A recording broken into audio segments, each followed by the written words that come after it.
As a content creator, the one word that haunts me, controls me, and absolutely kills my creativity is algorithm. So let's talk about it.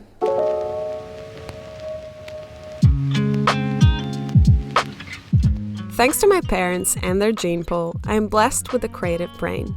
I've always had a very vivid imagination, and ideas flow through my head 24/7. As a content creator, this is a blessing because I'm able to craft videos on so many cool topics. But we all know that it's not just about making videos. Yeah, in the world of social media, it's also about hashtags, followers, keywords, metas, SEO, and yes, the enigma herself, the algorithm. When I started YouTube in 2020, I didn't feel any pressure. Like, I didn't care about how much subscribers I would have or how many people would actually watch my video. Like, I cared a little bit, but I didn't care in a sense where I knew that I was a new YouTuber and I had really nothing to lose. I created videos that I wanted, that I loved. I didn't think about putting like the right keyword in. I just created titles and thumbnails and the content of the video to my own liking. And ironically, my fourth video that I ever created, I think it was my fourth, is a video that's currently the most popular one on my channel, and also a video that I love very, very much. It's called How to Have a Healthy Relationship with Food. In that video, I had a very kind of artsy intro. Definitely check it out. I think it's, honestly, I can say that I love that video. I gave,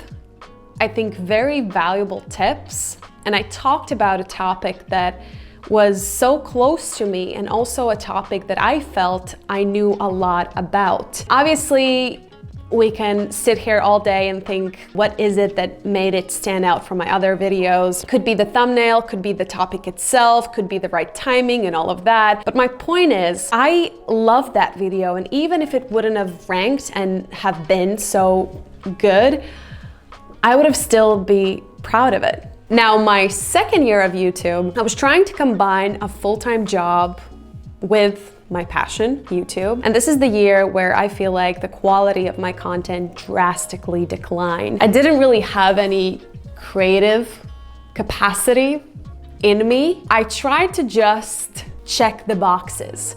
I tried to make, the right thumbnail that would look good enough, but it would also rank, the right title.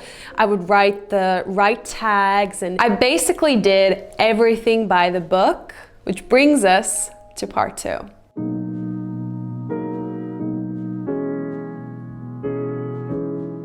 I truly believe that there are two main categories of content creators: the analytical ones and the creative ones. For example, if you're number 1, you might be very good at math, numbers, production. You're focused less on creativity and more on reaching a goal and a number. You might also be less focused on the artsy elements of your content and more on the main message you want to spread.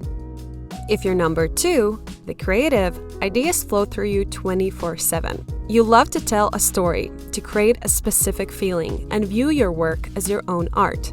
You also prefer holistic thinking to a linear one, and rhythm to mathematics. Now, I can think of countless successful content creators that are either the analytical ones or the creative ones, and I'll give you an example. Gary Vee. He is a very successful content creator, but when I look at him and the content he produces, he is very much a businessman in and out. And he actually is a businessman. He produces content like this. He's not artsy about things. He's more about the message he brings. He's numbers, he's goals, he's very technical, and he's doing amazing. His content, by the way, is amazing. I love it. And then on the other side, the creative, Lana Blakely, I've been following her for a while. I love her stuff. She really radiates creativity. Every single video she makes is like a little tiny movie. She's artsy. She, I think, puts a lot of thought in how her video will look aesthetically. Now, not only do I think that you can absolutely be both of these types, I actually think you need to be both of them to succeed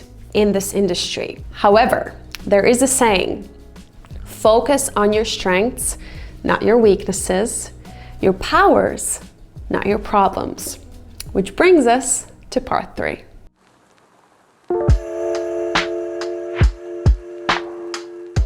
I am through and through the creative type of content creator. I dedicate myself fully to every single video I make. That is, if I don't lose sight of who I am and why I'm doing what I'm doing.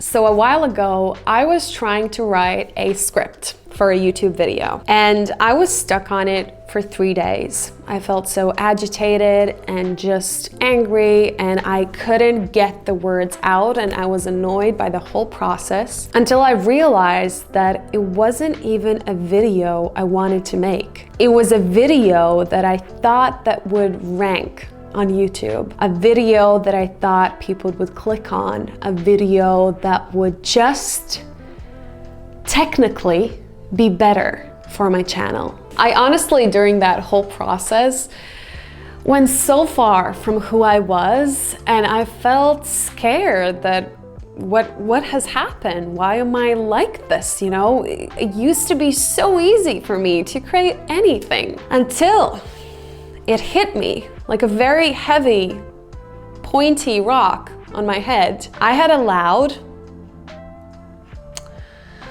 the world of algorithm to kill my creativity. And honestly, I love that moment because it gave me an answer that I was looking for. Any problem that I ever have in my life, the answer can be found in myself. I do not need to look outwards. I do not need to blame the world. If the problem is in my life, the answer can also be found in my life. Which brings us to the 4th and final part.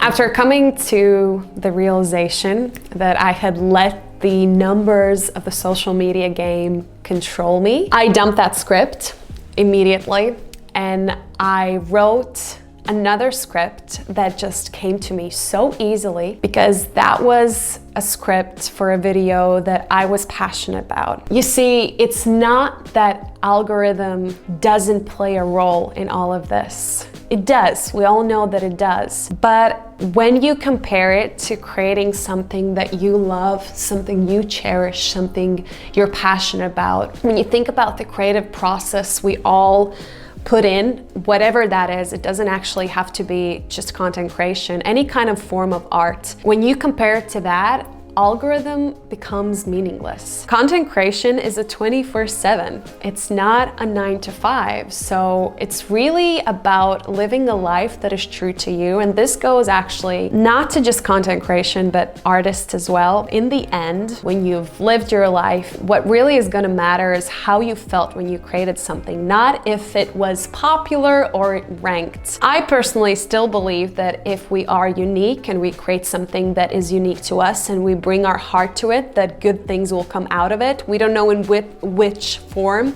Is it money? Is it views? Is it subscribers? But it's all about believing in what you bring out to the world and believing that it's valuable. So I will switch the analytical Ylva on when needed, but I will work constantly and check in with myself to keep the creative Ylva at the wheel.